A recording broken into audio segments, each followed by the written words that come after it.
Faith here. Welcome to episode 8 of the Solarpunk Press Short Fiction Podcast. This recording is released under a Creative Commons Attribution Non-Commercial No Derivatives 4.0 International License, which means that you can share it but don't sell it or change it. Trigger warnings are available in the show notes for those who need them. This month's podcast is Untethered by Andy Crawford. Andy Crawford is the author of 2 novels, the fantasy adventure Sailor of the Skysea, and fantasy satire The Pen is Mightier. He is busy working on his 3rd, a science fiction murder mystery. He lives in Arlington, Virginia.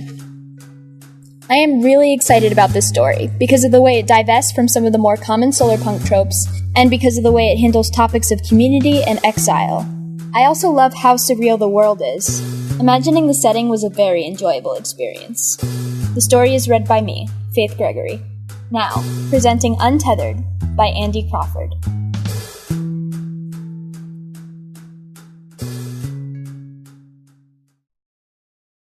Untethered by Andy Crawford. She knew the storm was coming. She just didn't know when. Melly had to stretch to access the tap, straining against her lifelines. She wrapped her lean left arm around the ovoid bulk of the float plant. Made from the cylindrical core of a float plant vine, sun-dried until stiff, the tap was bent double and wedged against the body of the plant to stem the flow. While she clung her right hand to the ring-wraith claw anchor peg that she'd hammered into the thick wall of the plant, she expertly unbent the tap with her left, aiming the flow into the empty bladder she had wedged between her 4th and 5th fingers. Unable to see the flow around the curved bulk, she tapped rhythmically on the bladder until it was full, and rebent the tap to stem the flow. Just as her shoulder could take no more, she relaxed and leaned back against a juvenile float plant, feet braced against the hammock-like bundle of vines that snaked and weaved from plant to plant, keeping her clustered together. As she was taught so many seasons ago, she tentatively tasted the watery juice. Just a little sweet, a little astringent, perfect, she said aloud. No one was listening, but she voiced her thoughts out of habit. Bitter juice signaled the end of the float plant's life, and the time for its vines to be cut and harvested, bladders to be extracted, leaves to be stripped and dried, fruit to be picked, and chaff to be discarded to the great void below. She tied off the bladder with a length of vine string, retrieved her anchor peg, and made her way across the vines. The storm was coming, and Melly wished she knew exactly when. Perhaps the crones at Ephemera, her birth cluster, would know. She recalled that they had great calendars made from dried cowpollen skins, marking the days within the seasons, and the seasons between storms. But Ephemera doesn't float anymore, at least not as I remember it, she mumbled. How many storms had passed since she left her birth cluster? Since she was exiled? It shouldn't be so hard to remember, as infrequent as the storms were. 2, she decided, after a few moments of thought. Her first storm, days after her exile, in which she almost dove into the whirling vortex in despair, and then another, 18 seasons later, 9 winters and 9 springs, and a 3rd that she would face sometime this season, 18 seasons after the last. More than 36 seasons of exile. The number shocked her. She couldn't recall adding it up before. Every 9 winters and every 9 springs, water, food, lifelines, everyone brings. Farewell to your cousins, farewell to your friends. For all those untethered, your memory ends. The children's rhyme came out of her mouth unbidden. Farewell to your cousins, farewell to your friends. What was it like to have friends and family? Would she ever touch someone or even speak to someone again? Ephemera would have been scattered at the first storm, as was the fate of all communities. Perhaps enough families, each one tethered to a float plant, would drift within sight or sound of one another to reform the community, but that was rare, according to the crones. More likely, the 100-some-odd families lucky enough to survive the chaos of the storm were scattered dozens of leagues distant through the air sea, only to form new clusters with any survivors, often strangers who happened to drift nearby. But not for Melly. The terms of her exile were clear. If she would live, she must live alone. She hid from the few families she saw drift by after the storm. But the passing of the storm didn't always end the horror. she recalled, for weeks on end after the last storm, seeing battered bodies of the unluckiest victims hanging from their lifelines on drifting float plants, gnawed on by wing wraiths. She still recalled the worst of it, 18 seasons before, the desperate cries from some poor wounded soul, hidden among the woven vines and hanging bodies of a passing float plant. At first she thought it was a small child, but that wouldn't make any sense. No one was foolish enough to have children after the 8th season past a storm. A child needed to be strong, and a skilled climber, to have a chance of surviving the next one. Perhaps it had been a youngster of 10 seasons or so, strong and agile enough to cling alone to the tethers and pegs of the float plant without losing grip, but still young enough to have a child's voice. Melly had overcome her fear of violating her exile to try and reach the source of the cries, but the wind would not cooperate to put them within bowshot before the noise had summoned a hungry wing wraith, and the voice was abruptly silenced. Those cries had echoed in her head for nearly another season. Few lived to see 3 storms, she recalled, according to the crones and sages. She wondered if she would. Would the coming storm batter her weary body to oblivion? Would her lifelines break, sending her tumbling into the great void below?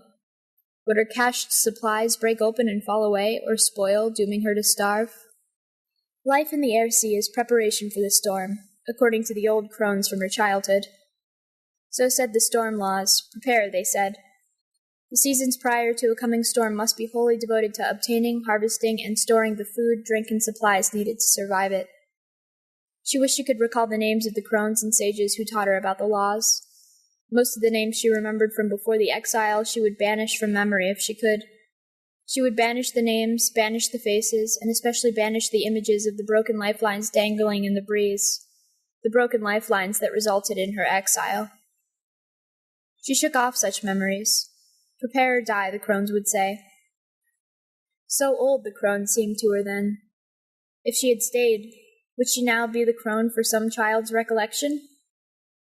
She transferred her lifelines to higher vines, methodically climbing to the top of the largest float plant. The transfer, one of the first skills children were taught, was done by rote.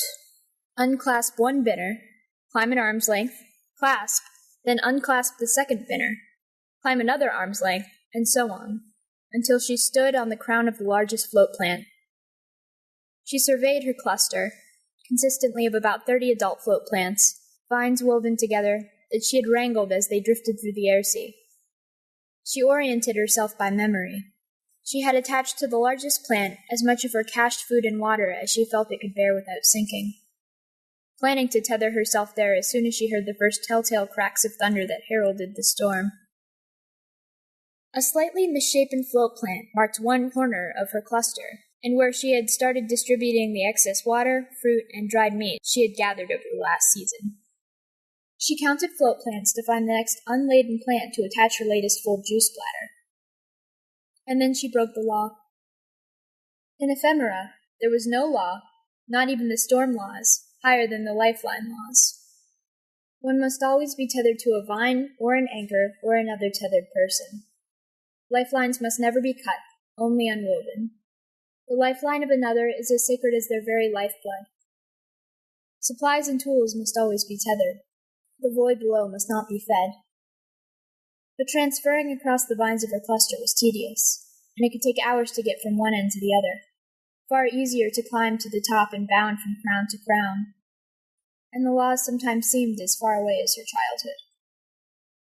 As she attached the bundled, disconnected lifelines to her belt, memories of the first days of exile came to her mind. You are sentenced to be untethered, the sage had declared, in front of her entire cluster. Untethered from the people, untethered from the cluster.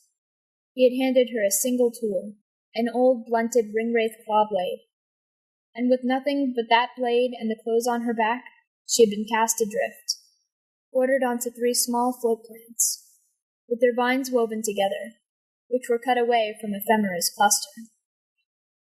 Very carefully, an expert grower had needled a minute hole into the smallest of the plants, instructing Melly to cut it away as soon as she started to sink. Just as the grower pulled herself back across the gap to ephemera, Melly's tiny new cluster started to push away, ever so slowly, from the main cluster, propelled by the tiny jet of float gas from the pinhole. You are untethered, boomed the sage across the gap. You will be unseen and unheard, or you will die. After a moment, the sage and the rest of the crowd turned their backs and transferred away. But 2 warriors had remained at the edge, bows in hand. She had wanted to die. She had wanted to steer her cluster back and take the barbed arrows in her chest, or sink away as 1/3 of her little cluster lost buoyancy, or let go of the vines and see the great void up close. But she had survived. Untethered. She had pondered this terrifying word. To be untethered was no better than death, perhaps even worse. No connection, no link, no community, but a part of her insisted upon survival. What are my arms, if not 2 lifelines? This part had told her. What are my hands, if not 2 binners? As long as there is enough strength in my body, I am tethered. With one of her wiry, 5-fingered binners, she clasped a strong link to her new tiny cluster, and with the other, she stripped away vines to make a new lifeline with that wraith-toothed blade. The plants will be my neighbors, she had resolved. Upon the crowns of her cluster, the memories faded away. One day, her aging muscles would not be up to the task of leaping across the gaps. But this day, wrinkled and sun-blackened as she was, she felt as spry as ever, even laughing as she bounded from crown to crown. She worried little about stumbling. The vine bundles were woven thick between most of the plants, and she avoided those gaps in which they were sparse. She wondered if this is how it felt to be a surfacer, or a platformer, and not for the first time, she wondered if these legendary people were real, or only stories told by the crones and sages. Supposedly, long ago, their ancestors came from worlds beyond the air sea, beyond even the sky above, worlds with endless surface and no great void below. They wore no tethers, once their birth tether was cut away, living all their lives unconnected. Separated as Melly was from the tradition she was taught, the idea still made her shiver like a fearful child. Skilled craftsmen, these former surfacers, had supposedly constructed great, floating, false surfaces on which to live in the air sea. They dipped balloons and constructed appendages far below in the great void to drink from the fire gases, through which they stayed powerful, comfortable, and safe on their platforms. But at some point these platformers lost contact with the surfacers. Some say there was a great war, and lost their power, abandoning their platforms and the fire gases to live in the float plant clusters. One sage had told Melly that this wasn't quite true. Not all the platformers had left, and some still lived, drinking deeply on the fire gases, on their great false surfaces leagues and leagues away in the air sea. But other sages had scoffed at these legends. Is not the birth tether proof that we have always lived among the clusters? That we have always been meant to live by knot and line, straight from the womb? They had said. Melly reached her target plant, climbed and transferred down, and secured the bladder to its vines. She spied a ripe vine fruit hidden among the leaves, somehow having avoided the last harvest, and popped it in her mouth, savoring the juicy sweetness and spitting the feathery seeds into her hand. She still kept to the seed rituals from her childhood when she returned to the crowns up top. A few whispered syllables, the meaning long forgotten, and the seeds cast into the air above, caught by currents to one day grow into new float plants and new clusters far away. In the midst of her reverie she heard a distant bellow, a cowpoon. She turned to peer through the clouds, and after a few moments the floating grazer appeared. It was an old bull, truly massive, larger than a dozen of the float plants for which it searched. Undulating fins along its great gray-yellow bulk propelled it leisurely through the air sea, now aimed towards Melly's own cluster. 2 tiny eyes and a probing double-trunked proboscis were the only obvious features to distinguish the front of the creature from the back. Should she try to dodge it? Small punctures in the gas bags of the float plants at one end of her cluster might move it out of the way of the ungainly beast.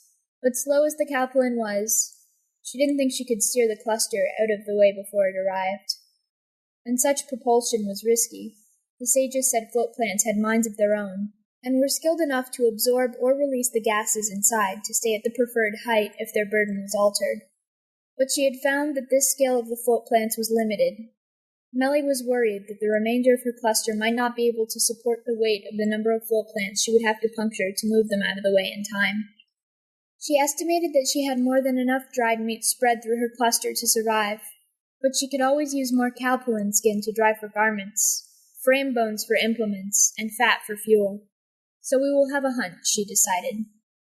The enormous herbivore showed no signs of seeing her, skittish as the creatures were, and often reacted with fear towards any moving object that wasn't another cowpulin, though a bull this large might be just as likely to react aggressively. She bounded over to her main float plant, quickly transferred down to her store anchors, and retrieved her bow, lines, and quiver. Worried that the creature might see her on top of the crowns, she transferred her way as quickly as she could through the woven vines of her cluster. On her way, she grabbed her hunting lifeline, her longest. It stretched more than the circumference of her cluster, having taken her an entire season to weave together.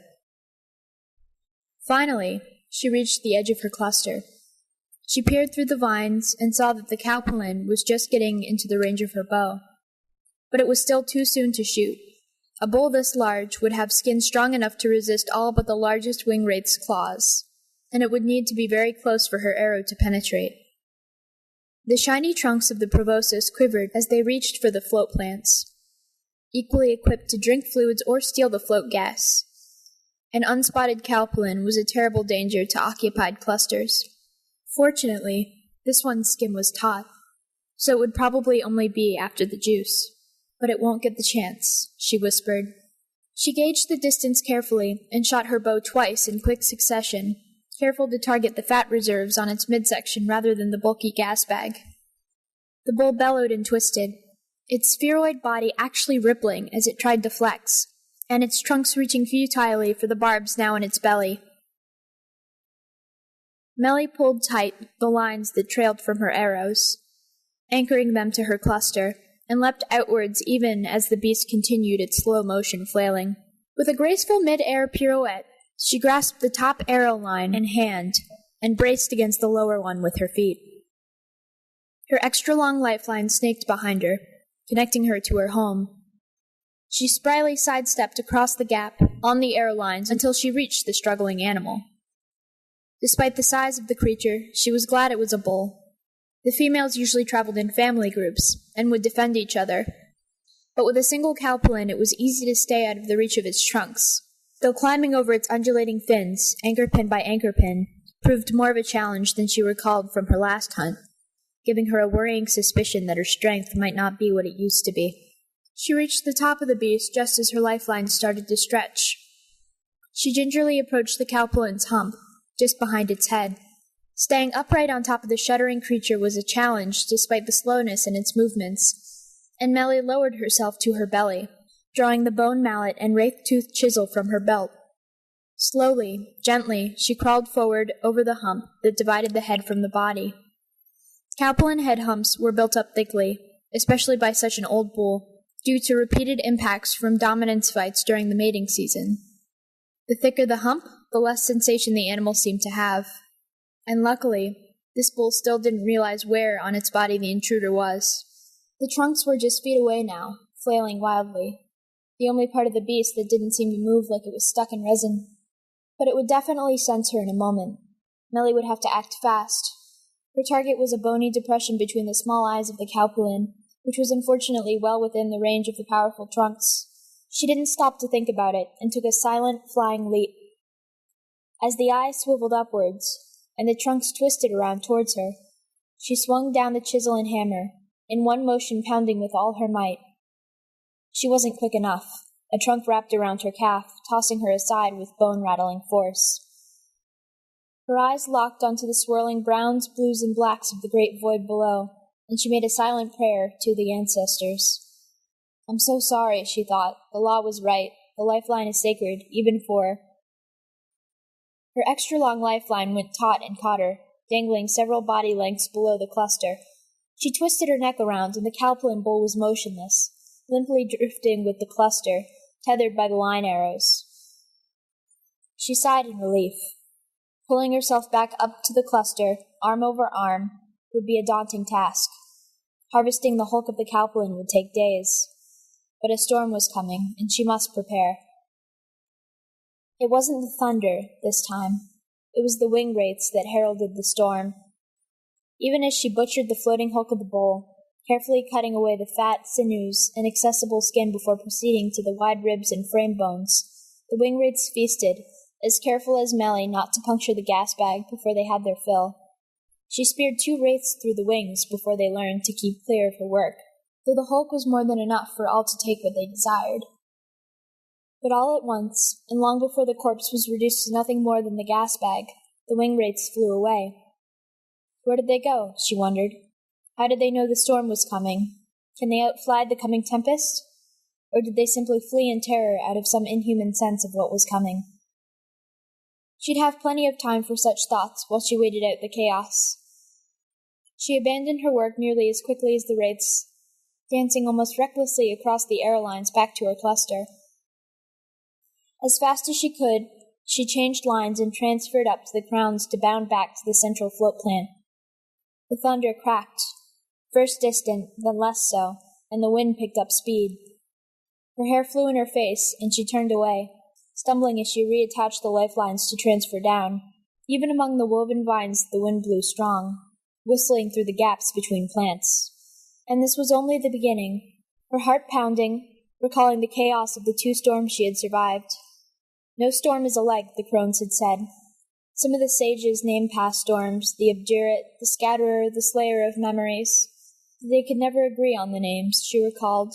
The sages and crones all hailed from distant clusters, brought together by the chance of the previous storm, with mythologies and traditions that were never quite the same. She tethered her limbs to the plant, cursing the fact that she only had 2 hands. I am alone, but I have survived a storm alone, she declared. And as she was alone, her last arm could not be tethered tightly, and the bone would likely break in the storm, as it did twice before. In ephemera and other clusters, there would be a designated final binder, a great honor usually granted to a hunter of exceptional strength and skill. She chuckled darkly. Alone, she was always the final binder. She tested the reach of the other tethers. Her legs and torso were bound tightly to the bulk of the plant, anchored to multiple pegs and attachments. Her right arm had limited flex, just enough to reach a few of the nearest juice bladders and food bundles and bring them to her mouth. And her left was almost hanging free. As always, she had several tethers within reach, and she would weave her hand among them as much as she could. But it hadn't been enough to save her bones before, and she doubted it would be now. But no matter, such was the air sea. Such was the fate of a final binder. The storm arrived with a deafening thunderclap. Swirling clouds darkened the sky, lit up intermittently by flashes of lightning. It became difficult to breathe, though before she panicked, Melly realized this was just her own anxiety in the darkness. She shivered as the wind stripped away her warmth, only to be hit by alternating blasts of humid heat. A tightness hit her belly, and her insides evacuated. Rain came, seemingly from all directions, a torrent one moment and a drizzle the next. It even tasted strange, oddly metallic, like blood. Or had she bitten her tongue? Her float plant shuddered, and suddenly she sensed acceleration. For a moment, in the darkness, she thought she had been separated entirely to fall into the void, but a momentary flash revealed that she was still attached, but with half her cluster gone already, vines flailing. She screamed in fear and triumph, but she could not even hear her own voice over the tumult of the winds. All moisture from her mouth was stripped away, and she reached for a juice bladder, only to find that the nearest was gone. She almost laughed. The crones said, "Prepare or die," but how could one prepare for a storm this strong? Luckily, another bladder still hung firmly, and with one hand Melly untied it, almost losing her grip before drinking as deeply as she could. Her left forearm started to cramp with the effort of gripping tightly to the vines, which she could not properly tie one-handed, and she defied the tether knot training of her childhood to roll and weave her wrist into a knotted tangle. The storm doubled in intensity. Melly could no longer see anything but occasional flashes of lightning. The sound was constant and deafening. Even the thunder was drowned out by the winds. Breaths brought ice-cold air to her lungs, or a choking metallic moisture, sometimes both at once. She thought the chattering of her teeth might shake her skull to pieces. She may have screamed, may have laughed, may have sobbed. She was cold, She was water, she was ice, and she was wind. And finally, she was darkness. Melly awoke to the most magnificent sight she had ever seen. The bright pink sky, broken up by wispy clouds, melted to orange and red. Even the great void below was beautiful, luminous. Circular spectra glowed on the dark clouds, and when she looked hard enough, the blackness shimmered to green and blue. She turned her head to look around. 3 float plants were all that remained of her cluster. 3, just like the 3 float plants on which her exile began. Her supplies? 2 large juice bladders and a dozen small ones, 6 bundles of dried fruit and leaves, and 3 bundles of dried meat. Other float plants drifted with invisibility, large and small, trailing vines like a diaphanous head of hair. She had no idea if these had been hers. They were too far to make out any details that might identify them as the plants she had known for many seasons. She started to move, to reach for her bow in order to capture some of these plants as soon as they drifted within bowshot. But her muscles wouldn't cooperate. Every movement was agony. Slowly and carefully, she tested her body. Every muscle, even her jaw and tongue, was sore, and she sensed damage in her thighs, stomach muscles, shoulders, and neck. But nothing permanent, she believed. Even her left arm was, somehow, unbroken. A first, she realized, the first time she emerged from a storm with no broken bones. It was 4 days before she felt she was ready to climb and transfer. Nearly half of her remaining food was gone. With pain that was present but not overwhelming, she transferred up the much sparser vines to the crown and central float plant. In addition to the pain, it was much more difficult than usual to climb because of the fewer vines and anchor points, and she had to stretch to the point of severe discomfort to reach from vine to vine. At the top, she dared not untether herself as she once did. She surveyed her surroundings from the superior view of the crown. The sky was clear, and neither clouds nor mist hindered her sight. As she swiveled her head, she could see dozens of float plants, maybe hundreds, though most were so distant as to be mere blobs. None were within the range of her bow. She didn't worry. The winds of the air sea were fickle, but they were never constant. If they didn't bring her any new plants today, they would tomorrow, or the next day. After 20 days, she was mostly healed from the storm, aside from a persistent twinge in her back. The winds had been kind as well. Her tiny new cluster had expanded to 9 float plants, including 2 float plants from her last cluster, bearing stored bundles she had placed. With the juice and fruit from both her recovered supplies and from the new plants, she no longer had to ration her supplies. While this relieved her anxiety, it was another sort of bounty that recalled her to the spiritual teachings of her youth. The storm will bring death and chaos, but it also brings new life, one of the crones had told her. You will never see a bloom like that of the days following a storm.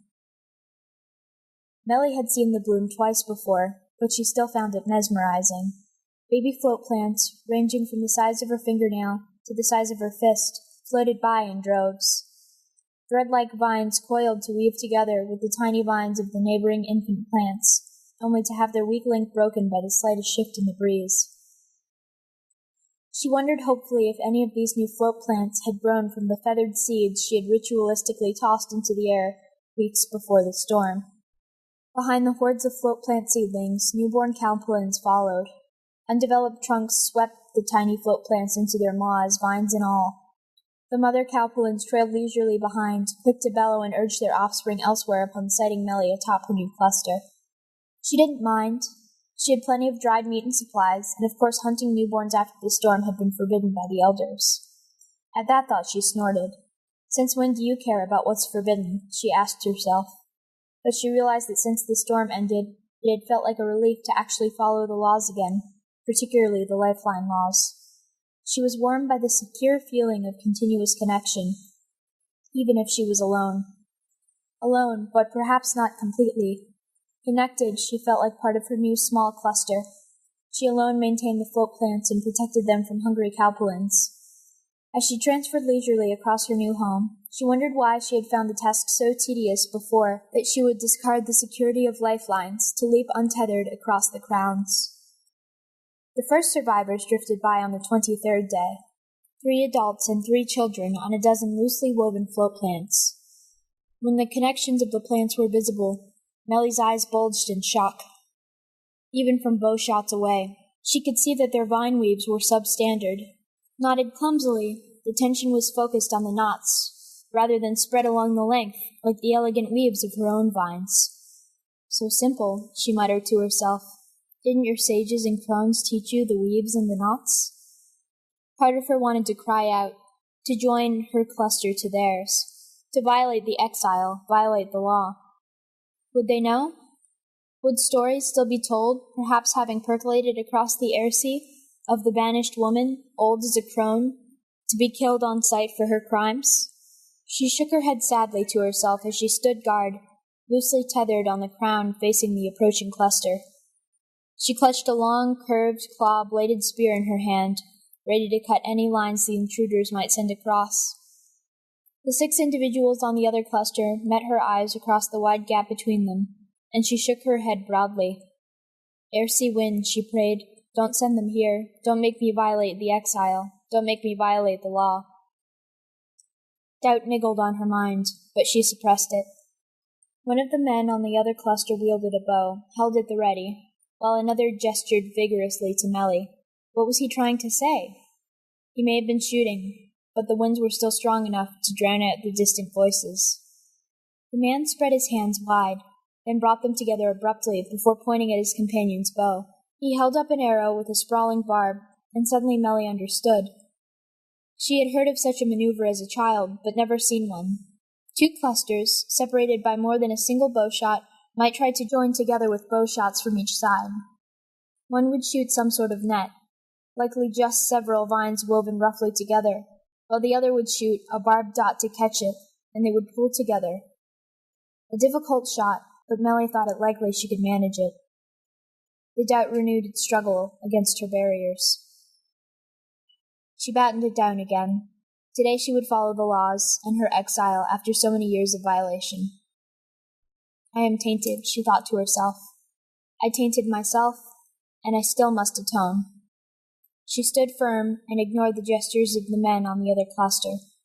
The wind shifted slightly, and they started to separate. The gestures grew frantic, and Mellie turned away.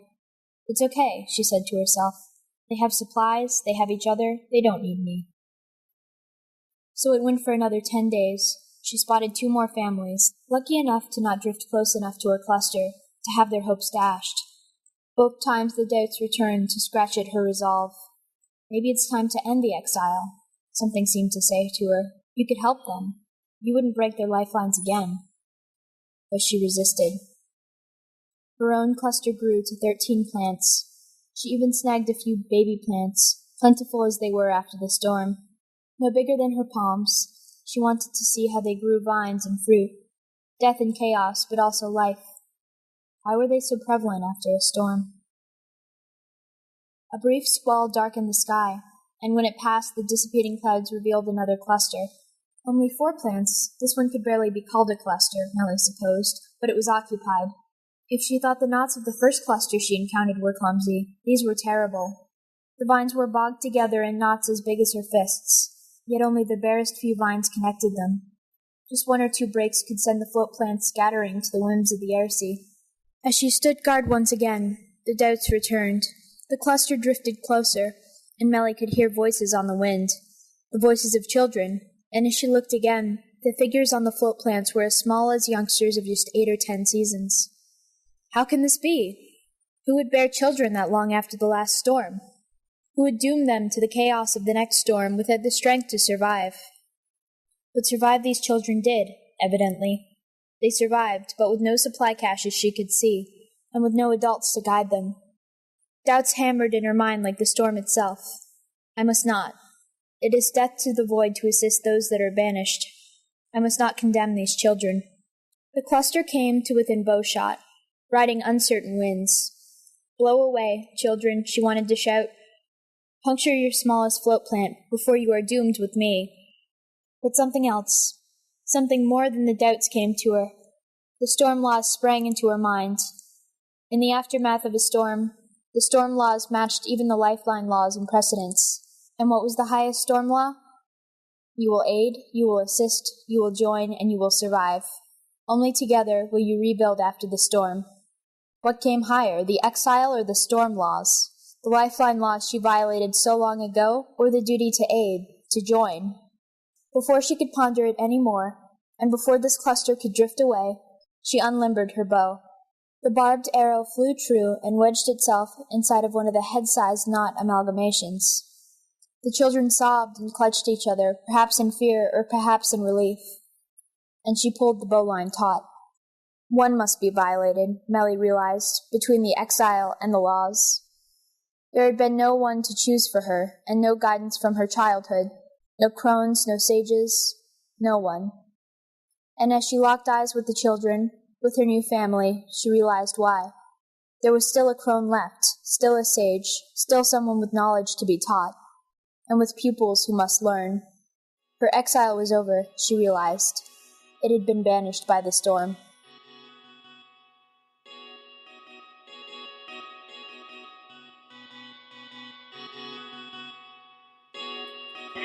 Thanks for listening to this month's story. We hope you enjoyed it. The podcast is available for download on iTunes, and you can also find us at solarpunkpress.com. The music in this episode was by Ben Bunker. The intro was Boom Boom Box, and the outro was I Was 3. Ben's work can be heard online at soundcloud.com/onebeds. That's the number 1 and the word beds. Next month's story will be Lunatics by Kat Derensburg. Please, please, please support us on our Patreon. Every dollar keeps us going and publishing more wonderful solarpunk fiction like this and helps us pay our wonderful writers and artists. Thank you for all your ongoing support, whether it be just by tuning in or by throwing $1 or $2 our way. We really value your input and engagement, and you've made us the publication we continue to be today.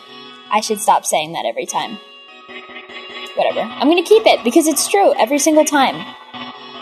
So folks, thanks for listening. Until next time.